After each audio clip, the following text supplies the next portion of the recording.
Queridas, queridos, continuamos con la lectura y estudio de Vida y obra de Sigmund Freud. Hemos llegado ya hasta el capítulo número 8, el casamiento. Texto, digamos que abarca el periodo de la historia en el cual fue tomada esta fotografía que muestro en mi fondo verde. Sigmund Freud tendría alrededor de 30 años. Martha Bernays tendría alrededor de 26 años, más o menos. Ajá. Uy, casi se cae el teclado. Voy a dejar el teclado por acá. Estamos en la 152. Este capítulo abarca 16 páginas. No es mucho realmente. No sé si pueda leerlo todo. Es muy posible que sí, porque, por supuesto, no es un texto conceptual, es un texto histórico, es un texto narrativo. Entonces, vamos a ver lo que nos depara. Dice el doctor Ernest Jones. De Freud puede decirse que no solo fue un monógamo en un grado realmente poco común, sino que estuvo en camino de convertirse en cierto momento en uno de esos maridos que marchan a remolque de su mujer. ¿Marchan a remolque? No estoy seguro a qué se refiere el doctor Jones. Marchan a remolque si la mujer era la que tomaba las decisiones o al revés, viceversa. Por lo que vimos en el capítulo pasado, yo pienso lo segundo, es decir, él, digamos, la guiaba o él tenía la iniciativa mientras que ella obedecía. No entiendo, no entiendo esta frase, pero vamos a ver, seguramente se aclarará inmediatamente. Pero así como después de cierto periodo había declarado que su amor estaba pasando de su fase lírica a una fase épica, fue bastante realista como para saber que una vida matrimonial dichosa habría de ser menos tempestuosa que la fase emocional precedente. Las palabras de Freud, supongo, la sociedad y la ley, para mí, no podrían impartir a nuestro amor ni más gravedad ni una mayor bendición de las que ya ostenta. Y cuando tú seas ante todo el mundo mi querida esposa y lleves mi nombre, nuestra vida transcurrirá en medio de una tranquila dicha en cuanto a nosotros mismos y una seria labor en beneficio de la humanidad, hasta el día que tengamos que cerrar nuestros ojos en sueño eterno y legar o dejar a los seres más allegados un recuerdo del que todos se sentirán satisfechos. ¡Wow! ¡Wow! En serio, digo, eh, recordemos, estamos estudiando ahorita la vida de un joven doctor que se convertiría en leyenda. Ajá. Un joven doctor que alcanzaría el grado de inmortalidad por la obra que desarrolló. Dice el texto, he aquí un deseo ampliamente realizado, pero lo que pocas veces se ve expresar a pocas semanas, pero que pocas veces se ve expresar a pocas semanas de un compromiso. Pues sí, ciertamente. Es que hubo una frase que me dejó asombrado.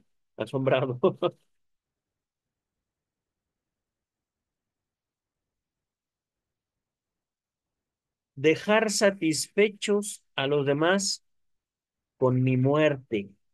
Eso me dejó así como, wow, qué peculiar forma de encaminar la vida propia.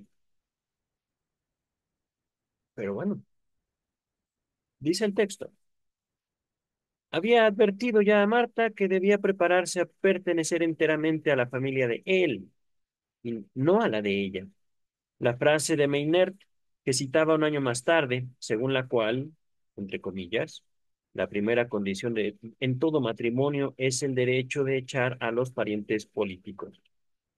Debía considerarse a lo que parece como unilateral, es decir, tu familia querida la vamos a hacer a un lado, mi familia no.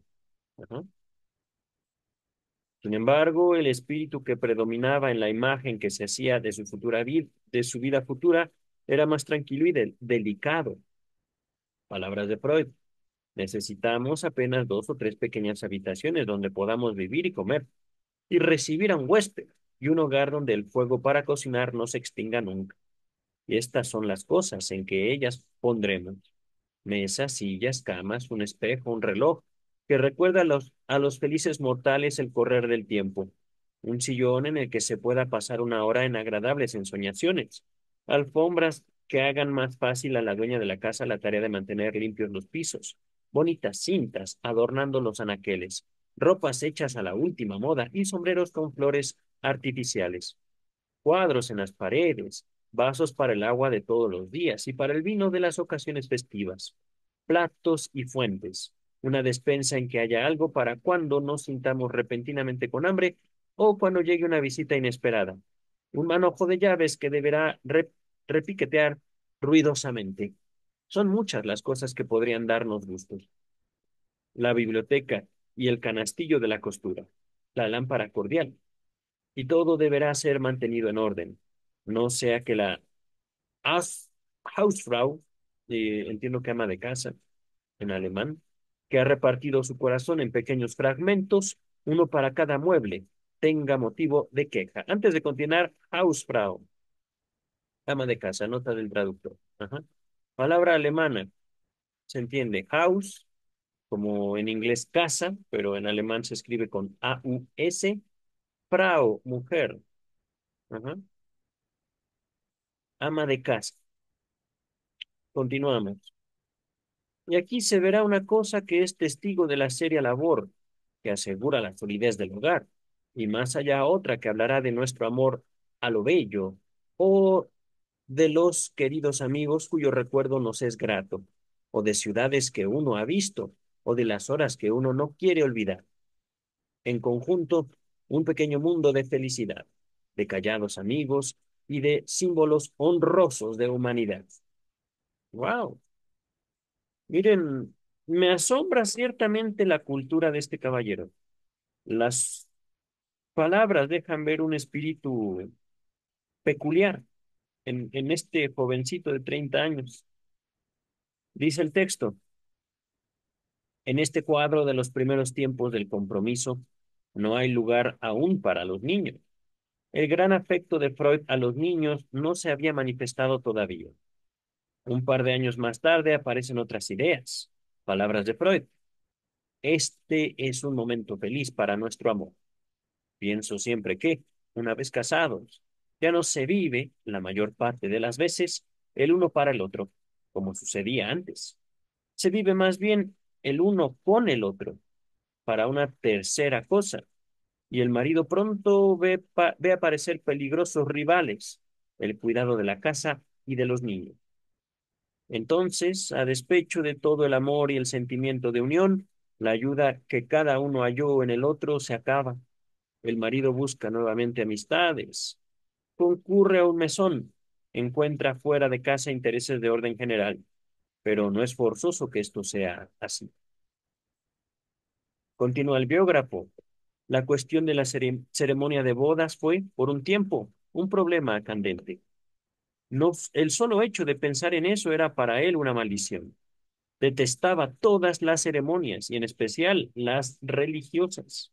Su esperanza era que su casamiento sería todo lo más silencioso y secreto posible.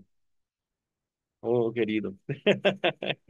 Cierta vez asistió a un casamiento judío, el de su amigo Panet, con Sophie Sva. Contempló la escena dominado por el horror inmediatamente escribió una carta de 16 cartillas describiendo todos los odiosos detalles con un maligno espíritu de burla. ¿Mm? Verán, queridas, queridos, es que podemos tomar esto de dos formas. La primera, con un sentido cuasi religioso hacia la figura de Freud y decir, tiene razón, la religión es estúpida. No. También podemos verla desde un sentido analítico, es decir, ¿por qué no podía hacer eso usted, querido doctor Freud?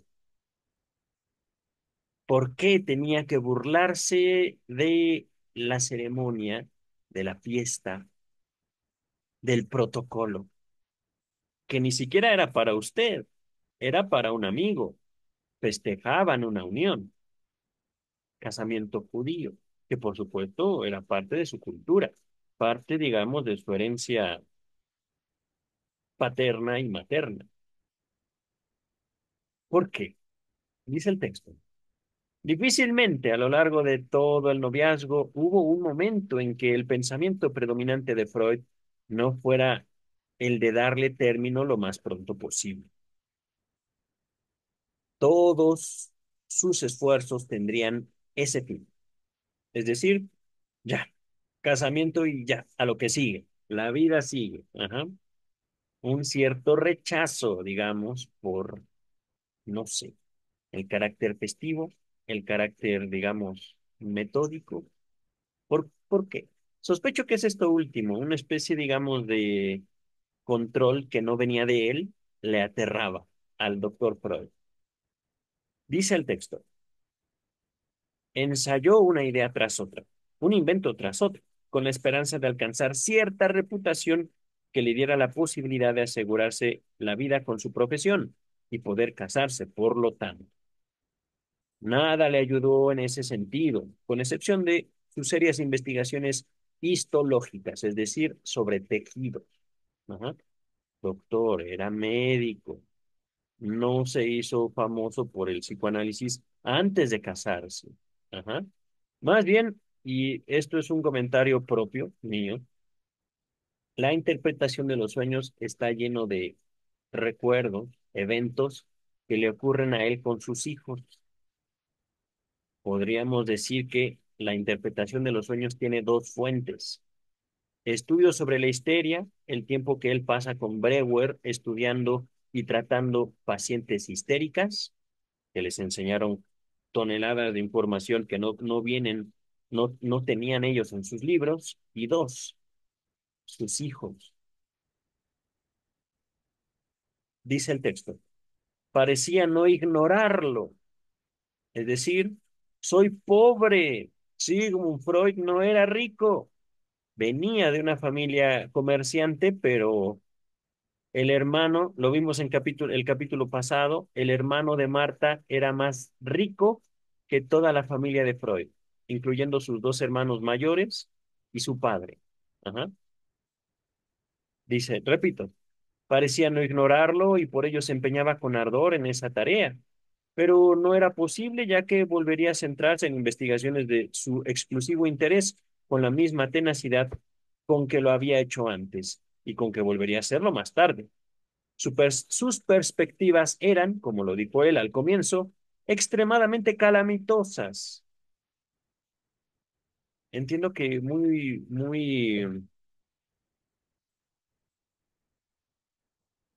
ambicioso el joven. Eso entiendo yo. No había ningún indicio de la posibilidad de vivir sin recurrir a préstamos. No hablemos ya de pagar todas sus considerables deudas anteriores. Pero Freud seguía luchando, sin dudar de que algún día cambiaría la marea. Muchos años habían de pasar, y aún después de casados, antes de que esto sucediera. De modo que tenía ante sí los largos años de lucha económica. Freud calculaba, y lo hizo así en diferentes épocas, que no sería prudente casarse sin disponer de 2.500 gulden, cerca de 200 libras. Ajá. Por supuesto, ahorita no es tanto de mi interés saber cuánto asciende eso actualmente. Tendríamos que hacer un estudio bastante eh, profundo en cuestión económica, porque esta moneda no sé si exista siquiera. Es una buena pregunta. Vamos a dejarlo así.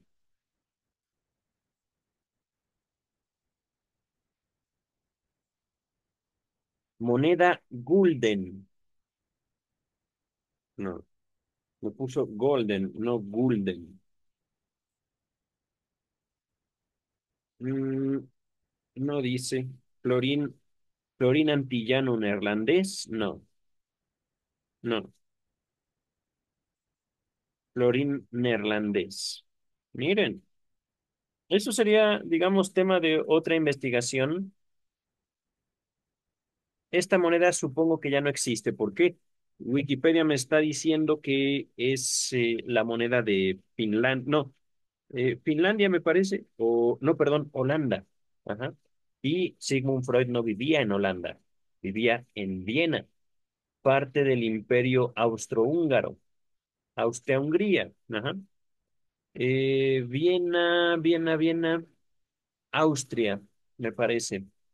Por supuesto, hablar de monedas es hablar de economía y de un orden histórico especial, específico. Pero regresamos ahora al texto, ¿vale? No sabemos a cuánto asciende esto, podemos investigarlo, pero por el momento continuamos. Disponer de 2.500 gulden como respaldo necesario para afrontar las dudosas perspectivas del primer año. Cuando llegó el momento, solo contaba con los 1.000 que quedaban de la donación que le había hecho Panet un par de años antes. Pero entre tanto, vino a salvarles la ayuda de una tía pudiente de Marta, es decir, la familia de Marta tenía más dinero que la familia de Freud. Y hacer la familia rica a un lado no me parece un movimiento muy inteligente. De hecho, creo que hay mucho que la familia de Marta pudo haberle enseñado a Freud, criterio o opinión personal. La tía se llamaba Lea Loubir, Loubir, y así pudieron contar con una dote que triplicaba esa cantidad. Ok, miren, 3.000 gulden. En lugar de hacer conjeturas sobre la fecha de casamiento, era tiempo ya de que fijaran una fecha. Y sugerían para esto el 17 de junio de 1887, exactamente 5 años a partir del compromiso. No, qué tierno. Marta aceptó la idea, lo cual le proporcionó casi una satisfacción tan grande, claro, como la del primer sí. Un par de meses más tarde, cuando tuvo la seguridad de la beca para ir a París, ahorita hablamos de eso, adelantó la fecha, situándola en diciembre de 1886. ¿En serio? ¡Oh! Pero en la primavera del siguiente año, escribiendo desde Berlín, lo único que consideraba seguro era que la fecha no pasaría de la que se había fijado, junio de 1887. El primer texto de los, la obra completa de Sigmund Freud, edición Amor-Ortu, es Informe sobre mis estudios en París y Berlín. Sigmund Freud. No estoy seguro, ahorita no hemos visto, si ya se había casado cuando se fue a estudiar con Charcot o si se casaría regresando de su viaje de estudios. Ajá. Se ganó una beca el doctor Freud. Pero, dice el texto, vamos a continuar. Tan pronto como volvió a Viena en abril de 1886 y supo que tenía asegurado el puesto en el Instituto Kassovitz, sus esperanzas volvieron a revivir, haciéndole considerar ahora la posibilidad de casarse en noviembre de ese año. La meta largamente anhelada estaba ya casi en la vista. Pero antes tenía que ver si podía establecerse en Viena. Freud partió de Berlín en la mañana del 3 de abril y llegó a Viena al día siguiente. Fue primeramente a un hotel, pero como allí su habitación era demasiado pequeña para escribir, consiguió que su madre encontrara para él una habitación en Novar, Novara Gas 29, 2 puertas más allá donde vivía entonces su familia. Y allí permaneció una semana, mientras buscaba un lugar permanente para iniciar su práctica profesional privada. Le recuerdo, ciertamente ya era doctor, la práctica no era psicoanalítica, el psicoanálisis estaba, yo creo que al menos a 6 años, 6, 10 años de nacer, más o menos, y esto después, por supuesto, de Charcot, después de casarse, después de estudios sobre la histeria con Joseph Breuer. Ajá. Dice el texto.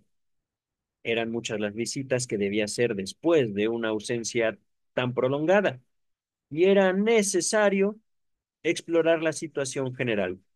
Breuer lo abrazó y besó calurosamente, pero en una entrevista que tuvo lugar 15 días más tarde, se expresó en forma pesimista acerca de las posibilidades profesionales para Freud. Cierto, cierto. Lo más adecuado sería, en su opinión, cobrar honorarios reducidos, atender gratis a un número considerable de pacientes y contar con una entrada no mayor de 5 gulden diarios durante los 2 primeros años. ¡Wow! No sé cuánto era un gulden, pero suena muy poquito. Eh, uf, pero miren, es que así se empieza, ciertamente, no solo la medicina, sino básicamente cualquier profesión. No es una cuestión de decirle a los pacientes, yo fui un buen estudiante y aquí tiene mis calificaciones. Eso no funciona en la vida real. Hay, digamos, que demostrar ya con hechos lo que significó la educación y las prácticas también supervisadas por profesionales. Dice el texto. eh, eso también me llama la atención, esto que estoy mencionando, no lo que está escrito. Hablando sobre, digamos, eh, cómo se insertan los nuevos profesionales de la medicina, la psicología y otras disciplinas afines, digámoslo así, cómo se insertan en el mercado laboral. Dice el texto, como no había ninguna otra entrada probable durante tan largo periodo, pero llegó a la conclusión de que al cabo de 6 meses se vería obligado a emigrar, pero en opinión de Brewer tampoco esto podía conducirle a nada, a menos que pensara ir a emplearse como mozo de restaurante. Bueno, pues, la vida es así. Al cabo de 1 o 2 días, sin embargo, Freud superó su desaliento. Si bien creyó que la idea de Brewer en cuanto a cobrar honorarios bajos probablemente era acertada. Otro amigo de Freud, mm, Hitler, Hitler, Hitler, lo comprendió inmediatamente a colaborar con él, lo comprometió inmediatamente a colaborar con él en el Centralblatt für Therapie. Lo estoy latinizando un poquito el alemán, del que era director. El arreglo con Wasowitz se mantuvo en vigor y el departamento de Freud se inauguró inmediatamente. Trabajaría allí los martes, jueves y sábados de 3 a 4. Maynard se mostró amistoso y lo invitó a su laboratorio. Miren, qué bonito. Esto es bello. Notnagel fue menos acogedor y no pudo prometer mucho, pero demostró en ese sentido que era hombre de hacer más que de lo que decía. Era, al parecer, de carácter poco amistoso. Digo qué bello porque el jovencito médico dice, bueno, ya me voy a casar. Amigos, ayúdenme. Me voy a morir de hambre, ya no soy yo, también es ella. Ajá. Y los amigos dicen, claro, aquí hay trabajo, aquí hay trabajo, aquí hay trabajo. Ajá. Eso es bello. Continúa el texto. Freud observó que todos esos hombres tenían cada uno una manera característica en su trato. Con manera, entiendo que es como una forma de brindarle ayuda, una forma de ser. Dice el texto, lo mejor para él sería decidirse a hacer otro tanto. Es decir, ellos me ofrecen algo, pero yo también tengo que buscar. Optó en consecuencia por aprovechar su tendencia natural a la rectitud y la honestidad. Haría de ello una especie de manierismo al que todos los demás tendrían que habituarse. Si esto no le valía un éxito, al menos no se habría rebajado. ¿Qué es esto? Manierismo. Un segundo. A ver, manierismo. Es una ideología oscura, espiritualista, antihumanista, anticlásica, antinaturalista y casi antitodo que inspiró el primer estilo artístico moderno, antecedente del impresionismo, surrealismo y expresionismo en más de 300 años. Esto lo refiere el manierismo como un estilo de arquitectura basado justamente en una ideología oscura. Ajá. Mm, a ver, pero ¿cómo podemos entenderlo aquí? Mm,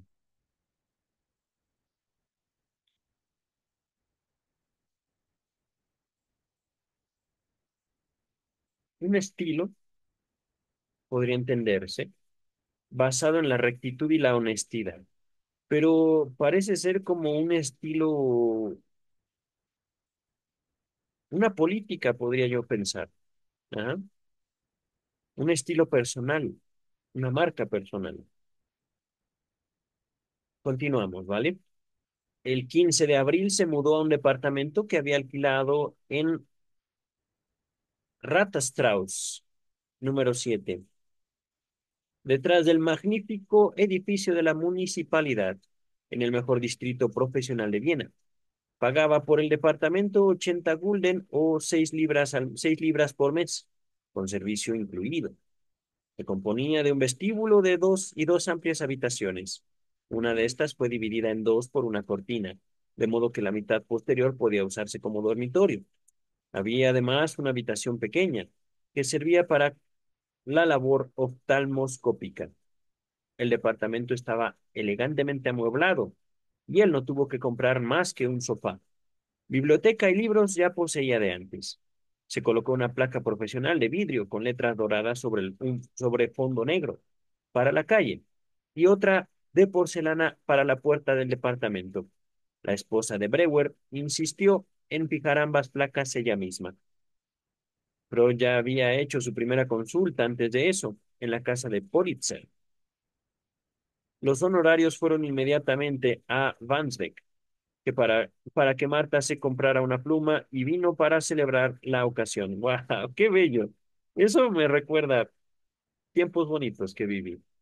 Una semana más tarde hizo otra consulta con Politzer que le valió 15 gulden. Oh. Pero cuando Politzer se enteró, por Fleischer, de que Freud, sin contar con medios propios, estaba a punto de casarse con una chica que no tenía un centavo, se escandalizó. Claro. Freud hizo conocer su iniciación en la práctica profesional mediante el siguiente anuncio en los diarios y en la prensa médica. El doctor Sigmund Freud, docente en neuropatología, acaba de regresar de una estadía de 6 meses en París y reside actualmente en Strauss número 7.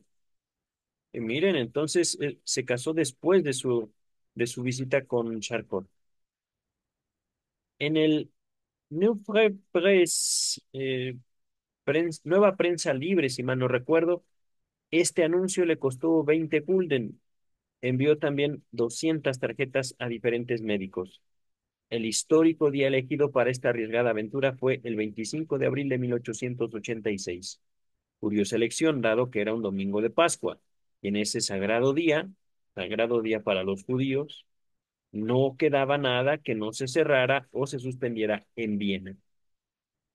Entonces, ciertamente escogió un día en el cual entiendo que no lo podían recibir, no podían recibir sus tarjetas,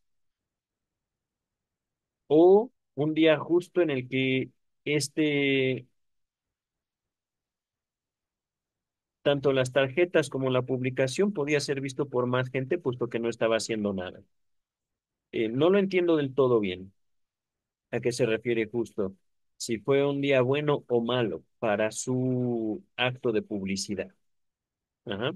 Sus actos de publicidad.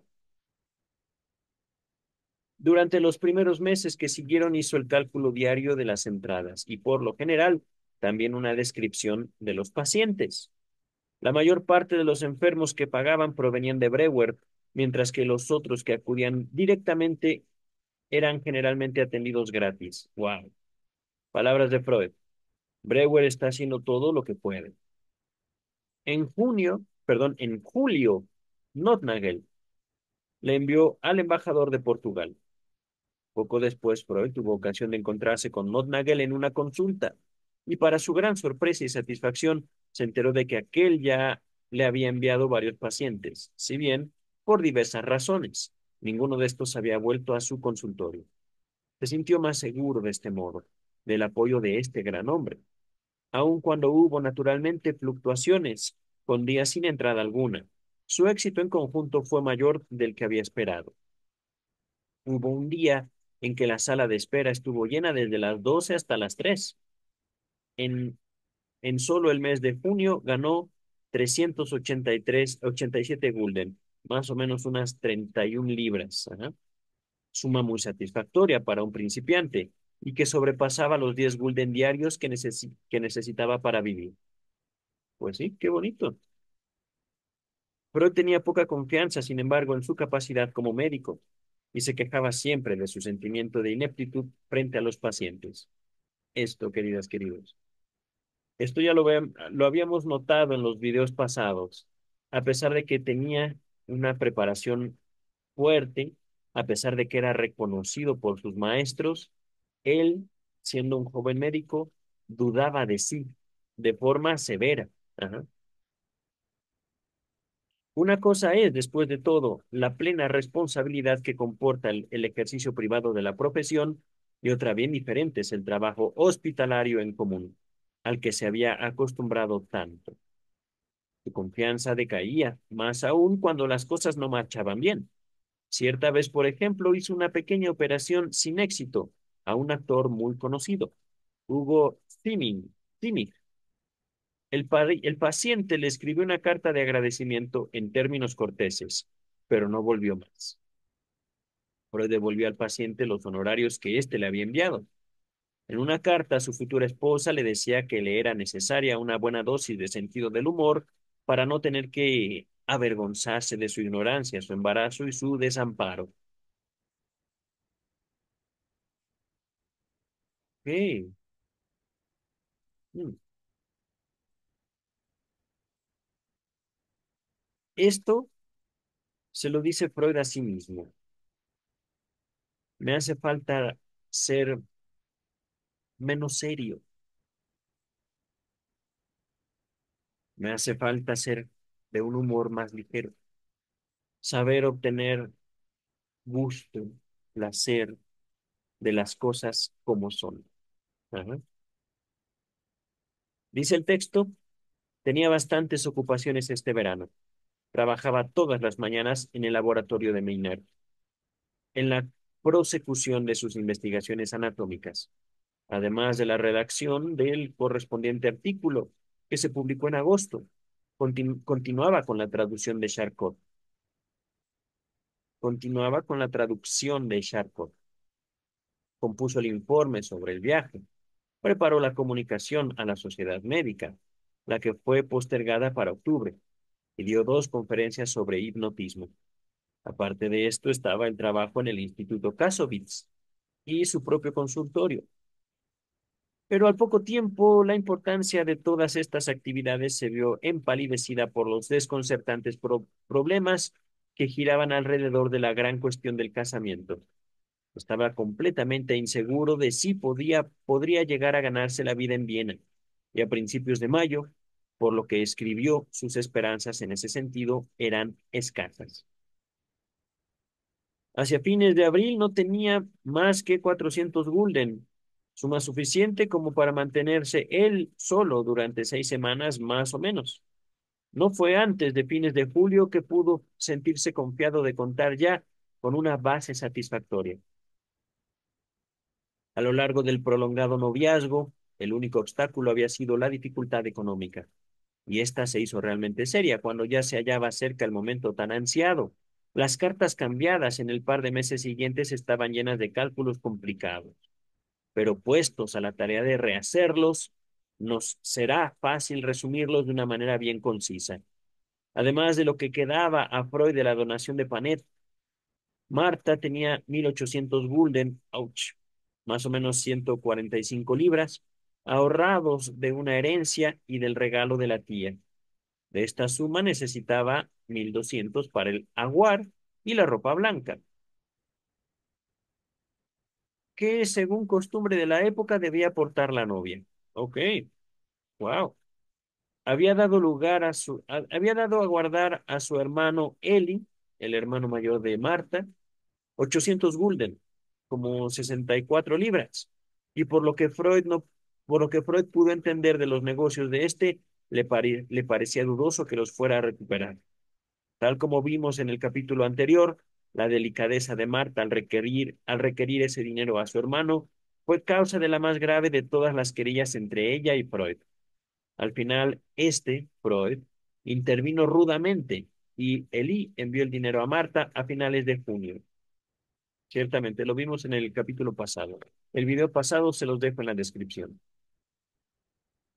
Freud se había impuesto la obligación de dar a su familia 500 gulden por año para sus necesidades más urgentes. Calculaba además en otro tanto los gastos de casamiento, luna de miel y viajes. Tenía el propósito de asegurar su vida en 1000 gulden por año, pagaderos por trimestre. Quedaban todavía los muebles, el alquiler y algunas reservas para gastos después de casados. El margen era evidentemente más que estrecho. La primera cosa a sacrificar fue el seguro, a cambio de comprometerse Freud a no hacer enviudar a Marta por lo menos en un año. ¿Cómo? No entiendo eso del todo. ¿En qué sentido la vida de Freud corría peligro? No lo entiendo yo. Si el alquiler no era muy elevado, podían afrontar también ese punto, pero ya no quedaba nada para muebles.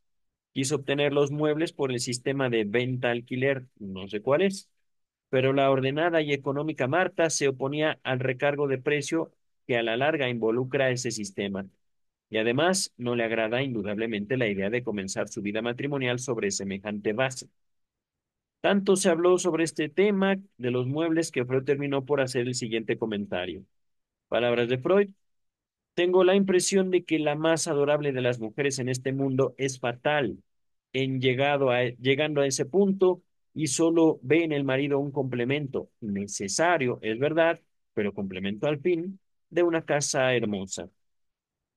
Pues sí, ciertamente, querido doctor, somos parte de un deseo, no el deseo en sí. Ajá. Eso, queridas y principalmente queridos, hay que asumirlo. Ajá. Dice el texto. Freud trató de conseguir más dinero y prestado. Freud trató de conseguir más dinero prestado de sus amigos y al no lograrlo escribió a su futura suegra rogándole que solicitara un préstamo a su acaudalada hermana. Pensó al comienzo que bastaría con 1000 gulden, pero inmediatamente tuvo que doblar la cantidad. Pero semejante pedido era una cosa nada hábil que podía causar una mala impresión a la única parienta en que Marta cifraba o apoyaba sus esperanzas. Y fracasó. Pues claro. De hecho, en el video pasado también vimos que Freud y su suegra no eran realmente muy cercanos. Pero aquí la única culpa era de este caballero, un médico bastante orgulloso, joven, impetuoso, ambicioso, pero también muy poco político, a veces hasta cruel, podría decirse. Dice el texto, a mediados de junio, Freud comenzó a preocuparse, sin ninguna razón, por la salud de Marta. ¿Cómo se dice? ¿Cómo se dice? Hipocondría. Es decir, la hipocondríaca no era ella, era él. Ajá. Y a mostrarse ansioso de saber si seguiría bien después del casamiento. Le envió por ello una suma de dinero con instrucciones precisas de gastarlo en algún viaje de recreo. Wow. Si llego a enterarme de que lo has gastado en comprarte alguna prenda, la romperé cuando llegue allá. Y si no puedo averiguar cuál es esa prenda, las romperé todas. Ah, qué cosas, ¿eh? Qué feo es. Ahí sí, querido doctor Freud. Es decir, ten este dinero y te me vas de viaje. Si te compras algo, te lo rompo. Y si no sé qué compraste de prenda, rompo todo. Ok, bueno, digamos, el control del joven Freud. Dice el texto, esta observación con su aire de broma, ok, era el primer indicio de la rabia que pronto habría de estallar con motivo de la actitud de Marta frente a su hermano. Ok, bueno, yo lo tomé en serio, era broma, ok. Yo no lo conocía en su carácter bromista, pero una broma, no sé, digo, peculiar, al menos desde mi perspectiva. Dice el texto. Su carta del día siguiente delataba la impaciencia provocada por la larga privación. ya próxima a su fin. Es decir, quiero verte, quiero verte, quiero verte, quiero verte, quiero estar contigo, ya quiero gozar de ti. Ajá. A propósito de las formalidades del casamiento, decía, entonces respiraré nuevamente, querida mía, y gustosamente me veré una vez más en aprieto y haré economías. Y si alguna vez hemos de tener que rompernos la cabeza pensando dónde habremos de sacar esto o aquello, ¿qué nos importará? La inocencia, bueno, y también la libido. Es verdad, queridas, queridos. Una cosa es un joven dedicado a su estudio y otra cosa es un joven, digámoslo así, con un objeto de amor en los ojos, ajá, con una figura en el corazón, con unas ganas siquiera de estar en la misma habitación que ella o que su amada, su amado. Ajá. Esto, queridas, queridos, digo, es tanto bello como peligroso. El amor es bello y peligroso. Dice el texto. Dice Freud, después de todo, seremos dos seres unidos, lejos de las formas más horribles de la pobreza que tampoco puede evitar en el caso de tanta gente que se quieren, en vez de tener que consolarnos con el pensamiento de un futuro que nunca podrá ser tan hermoso como aquello que, por llegar a ser, por llegar a él, se ha sacrificado. ¿Hasta cuándo se es joven? ¿Hasta cuándo se está sano? ¿Y hasta cuándo se es bastante maleable como para adaptarse cada uno al cambiante humor del otro? Llegarás a verte convertida en una vieja solterona si esperas a que yo pueda ahorrar lo suficiente como para pagarlo todo, y hasta habrás olvidado la risa. Te extraño tanto desde que he regresado que apenas conservo ya la impresión de seguir perteneciendo al género humano. Esto, ya no soy, ya no sé si soy ser humano, de tanto que te extraño. Ajá. Te extraño en todo sentido, porque en todos los aspectos te he identificado conmigo, como amada, como esposa, como camarada, como compañera de trabajo, y me veo obligado a vivir en la más penosa de las privaciones. No puedo aprovechar mi tiempo, no puedo gozar de nada. Durante semanas enteras no se me ha visto una expresión de alegría. En una palabra, soy sumamente desdichado. Wow. Digo, por eso les digo, queridas, queridos, el amor es tan bello como peligroso. Uf, pero ¿hay vida en el amor? Sí. Esto, queridas, queridos, es también un motivo de goce cuando uno conoce al amor. Y el amor, a veces en forma de una persona, a a veces simplemente como una posibilidad propia. Ajá. Dice el texto, en ese momento la castigada pareja recibió otro golpe. Freud fue llamado para participar durante un mes en maniobras militares, cosa que él no esperaba que sucediera hasta el año siguiente. Esto no solo significaba una salida para gastos de equipamiento y otros, sino la pérdida, además de las entradas de todo un mes, claro, dejó de trabajar, con las que contaban en sus cálculos. Freud encaró estoicamente la situación y decidido a no permitir que se alteraran sus planes. La señora de Bernays, la mamá, entiendo, la suegra de Freud, por su parte le escribió una carta que terminaba así. ¡Oh, oh, oh, oh! No me cree usted incapaz de imaginarme lo incómodo de su vida actual, pero cargar con los gastos de una casa sin contar con los medios necesarios para ello es una maldición. Durante años la he experimentado yo misma, de modo que puedo juzgar muy bien. Le ruego y le imploro que no lo haga. No desperdicie mi advertencia y espere tranquilamente hasta que cuente con medios fijos de subsistencia. Recupere ciertamente cierto, recupere primeramente cierto grado de calma y tranquilidad, de las que en este momento carece en un grado tan deplorable. Usted no tiene ninguna razón para ese mal humor y esa desesperación que rayan en lo patológico. Bueno, Es que pues eran jovencitos, no los puedo justificar del todo, pero tampoco soy ciego a esa situación de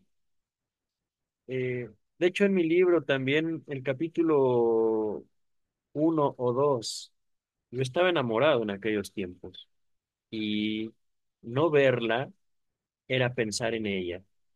Estar con ella, uno se siente tranquilo. Ajá. ¿Es patológico? Podremos decir sí, pero es humano. Es de lo más humano posible ese estado, digamos, de esa desesperación. Ajá. Oh, queridas, queridos, no les cuento lo que pasó en mi... no fue, digamos, no, he amado, he amado, y eso, de eso puedo presumir, y eso debo decirlo gracias al psicoanálisis. Puedo decir, conozco el amor. Voy a dejar mi comentario hasta ahí porque tampoco es mi intención compartirles ahorita de mi vida privada. Fue una situación bella en su momento y no estoy hablando de mi matrimonio porque eso es otra historia muy bella para mí. Ajá. Mi propia crisis provocada por el amor. Dice el texto, dejé a un lado todos esos cálculos. Deje a un lado todos esos cálculos y vuelva a ser ante todo un hombre sensato. En este momento, lo que usted parece es un niño mimado que no consigue lo que quiere y llora, en la creencia de que así logrará todo. Bravo por la suegra de este caballero. Bravo por la mamá de Marta. No tome mal esta última frase, pero es realmente así. Tome bien en cuenta estas palabras, realmente bien intencionadas, y no piense mal de su afectísima mamá. ¡Oh, oh, oh! No, bueno, también ella se supo, digamos, ganar el respeto, ¿eh? La suegra. Y aquí, queridas, queridos, está el principio de la neurosis. Él, el doctor, la autoridad, digamos, frente a los pacientes. Él que quiere tratar histéricas, neuróticas, y se comportaba así. Frustración igual a llanto. Llanto, dame. No.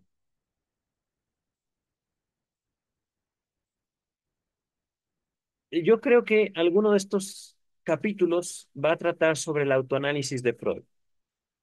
Y aun cuando eso no ocurra en la biografía oficial que estamos viendo, la interpretación de los sueños que les dejo en la descripción completo, el estudio de edición Amor Rotu que ya hicimos, contiene muchos, muchos detalles a lo largo de toda la obra de cómo este caballero, el doctor Sigmund Freud, alcanzó la inmortalidad enfrentándose a sí mismo, enfrentando eso que era real.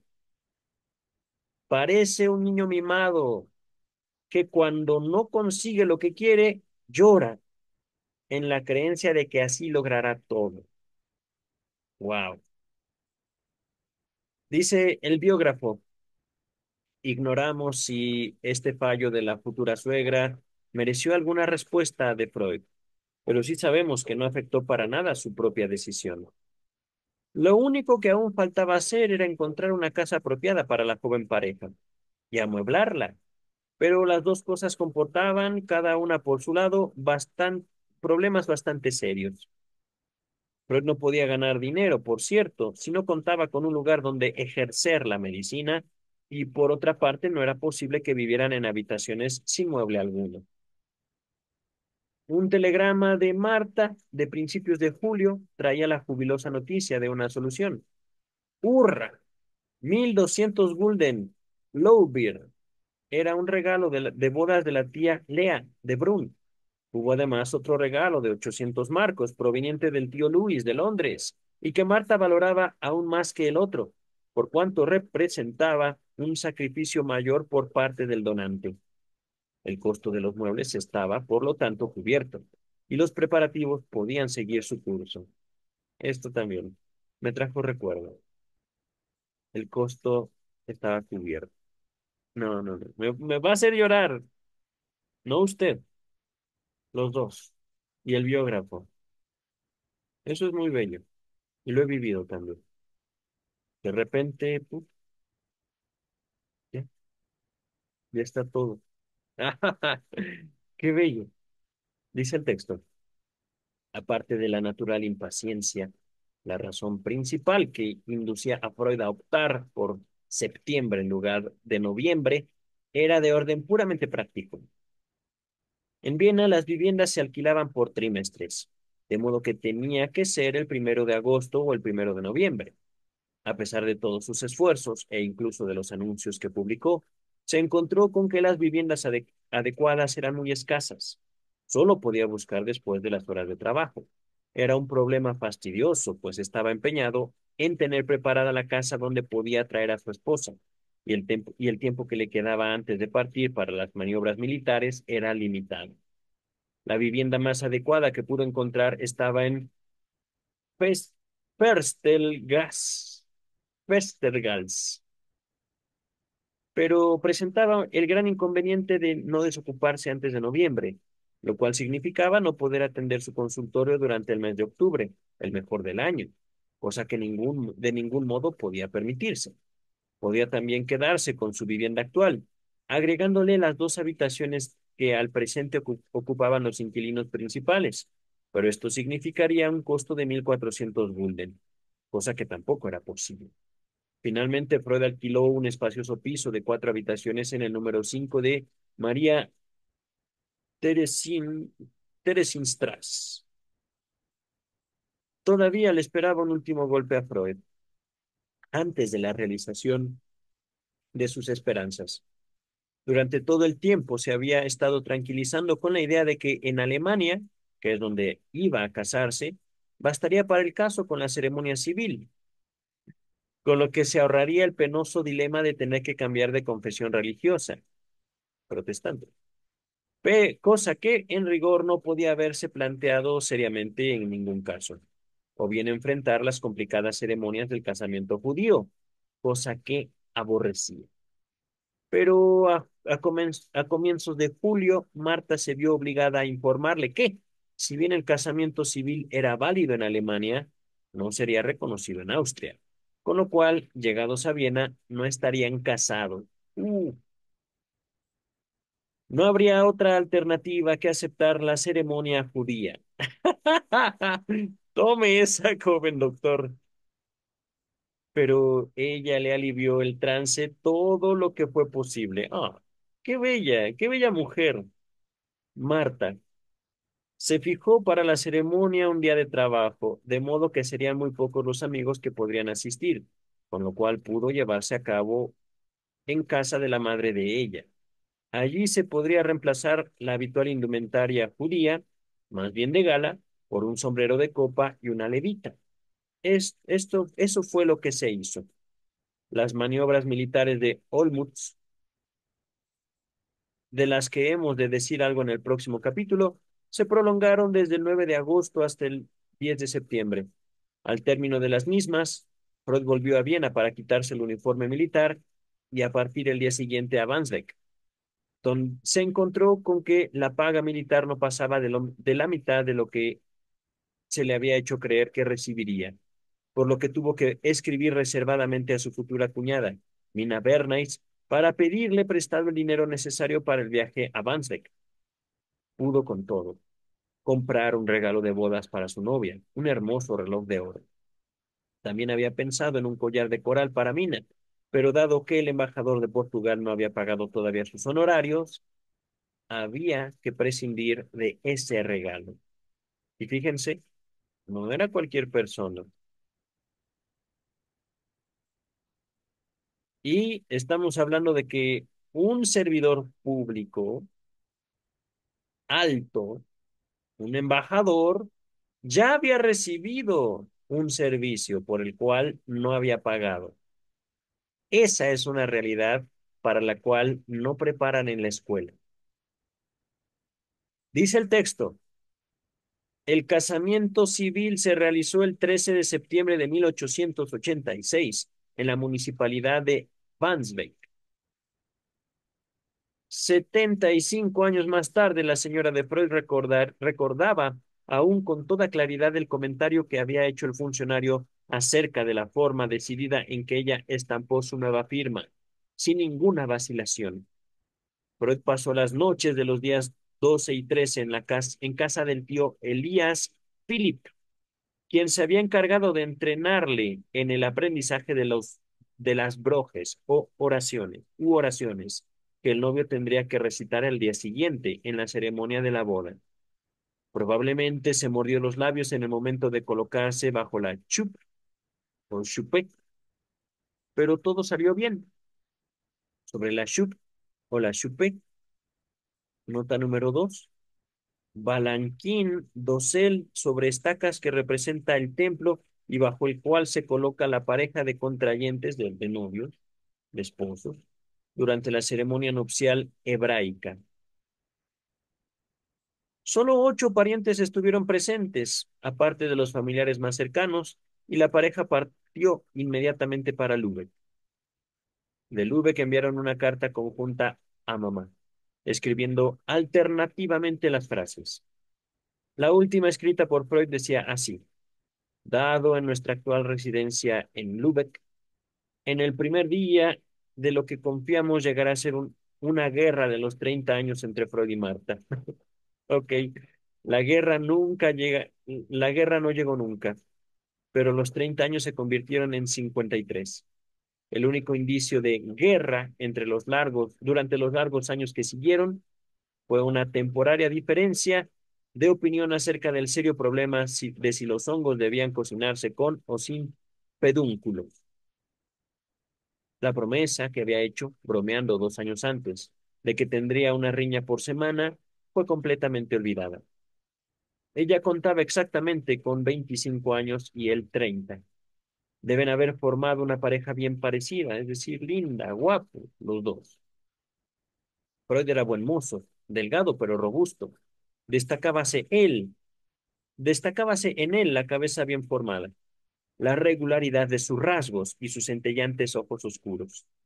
Medía 1,70 m, wow, y su peso era aproximadamente de 64 kilos. A su esposa le agradaba ponderar más tarde el hermoso tinte cobrizo con que volvió de sus maniobras militares. Tinte cobrizo, se entiende que cierto tono de piel, bronceado, ajá, con un estilo perfectamente churchilliano, Wilson Churchill. Freud logró preparar el ánimo de su esposa para los duros tiempos del comienzo, a la esperanza confiada de un futuro mejor, a su juicio indudable. Qué bello, la expectativa y ciertamente el carácter y ciertamente el amor entre estos dos. Desde el comienzo sus previsiones se cumplieron ampliamente. El primer mes, octubre, del que tanto había esperado, fue extremadamente pobre en entradas. Oh, reinaba un tiempo hermoso y todos los médicos se quejaban de que la gente prefería gozar el clima cálido a venir al consultorio para un tratamiento. En una carta a Mina, decía Freud que tendría que optar entre suponer que su éxito profesional durante el verano había sido excepcional o que lo excepcional era su fracaso actual. Naturalmente prefería pensar esto último. Había ganado solamente 112 gulden en todo el mes y necesitaba 300 mensuales para los gastos corrientes solamente.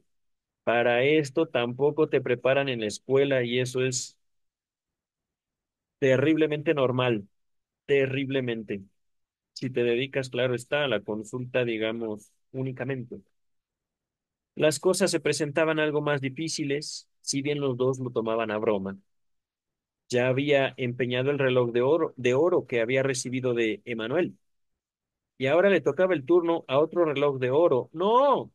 Su regalo de bodas a Marta, a menos que Mina acudiera a su auxilio, cosa que ésta hizo, por cierto. Bueno, entonces no empeñaron el reloj de Marta. Al mes siguiente, sin embargo, la marea comenzó a volver, de modo que la aventura resultó no haber sido tan desatinada después de todo.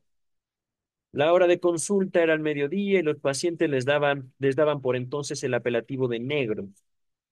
El origen de esta curiosa denominación reside en una caricatura de Fliegen, Fliegenblätter, en que aparece un león que bosteza, rezongando. Las 12 ya y ni un solo negro. Queridas, queridos, ya vamos a acabar este capítulo. Si mal no recuerdo, acaba aquí. Exacto, 2 páginas. Freud había alcanzado finalmente el cielo de ventura con que había soñado. Pocos matrimonios puede haber habido más satisfactorios que el suyo. Marta fue, por cierto, excelente esposa y madre. Era una admirable ama de casa, el raro tipo de mujer que podía conservar indefinidamente una sirvienta, pero no fue nunca una de esas Hausfraus, ama de casas, que estiman las cosas más que la gente. La comodidad y las conveniencias de su esposo estaban antes que nada. Wow.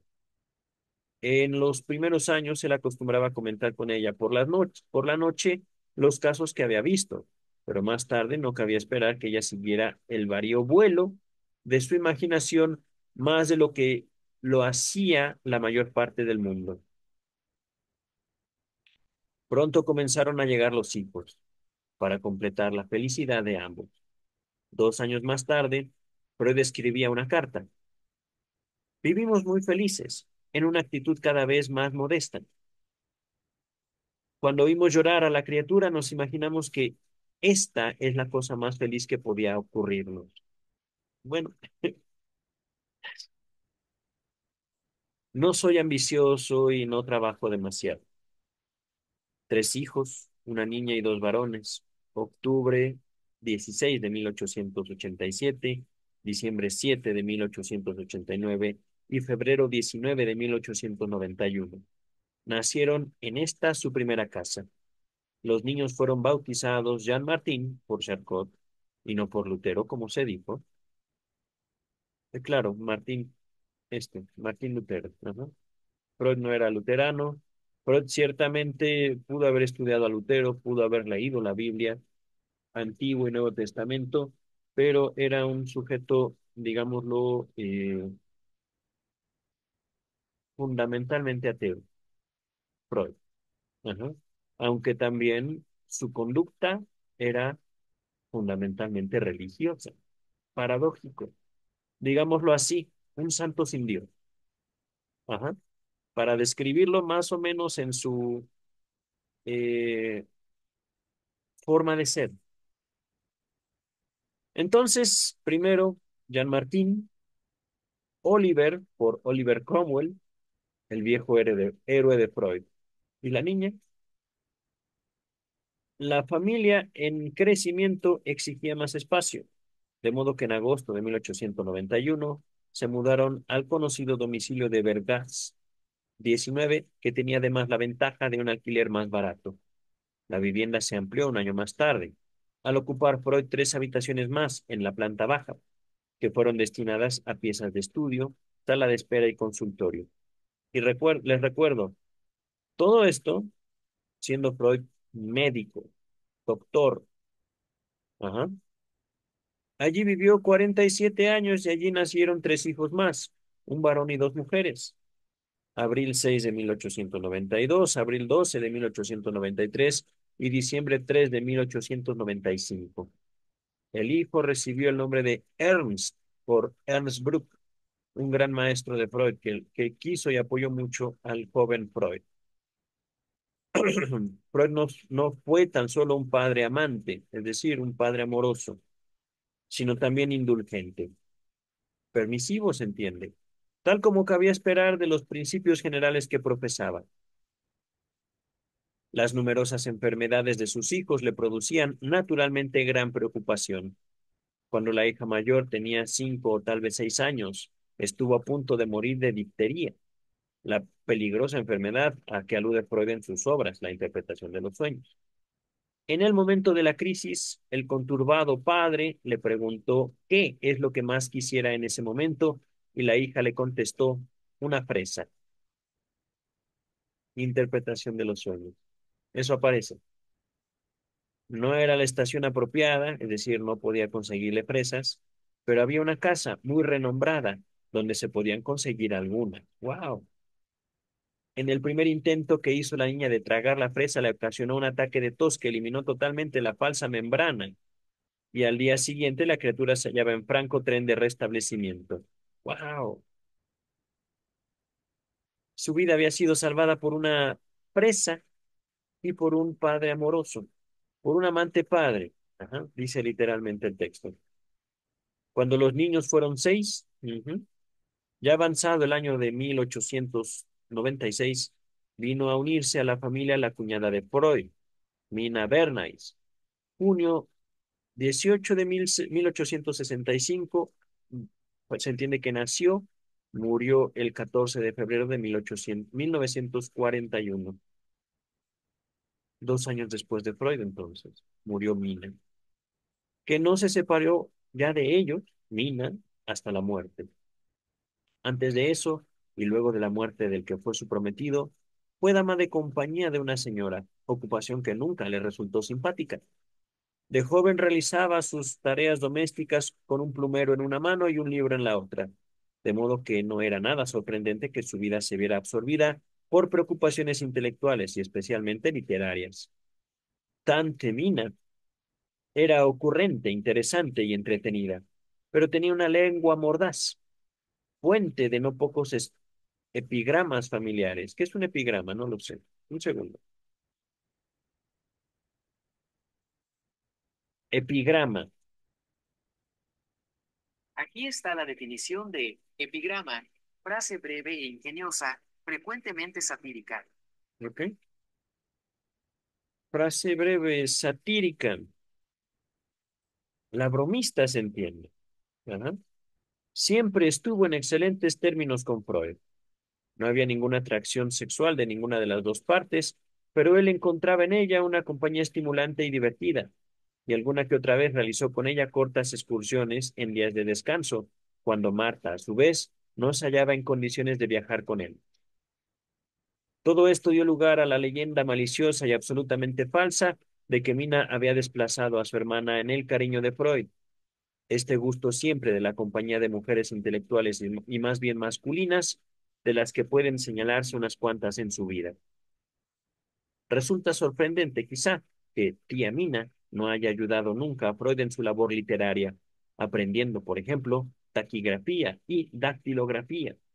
Pero Freud no podía separarse nunca de su pluma, que utilizaba tanto para su correspondencia privada como para sus trabajos científicos. Evidentemente pensaba mejor con el lápiz en la mano.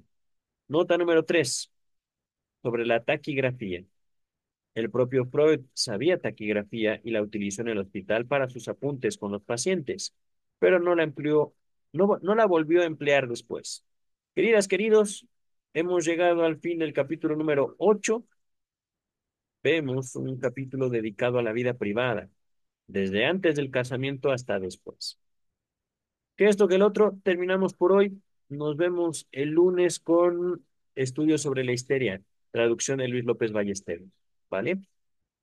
Bye.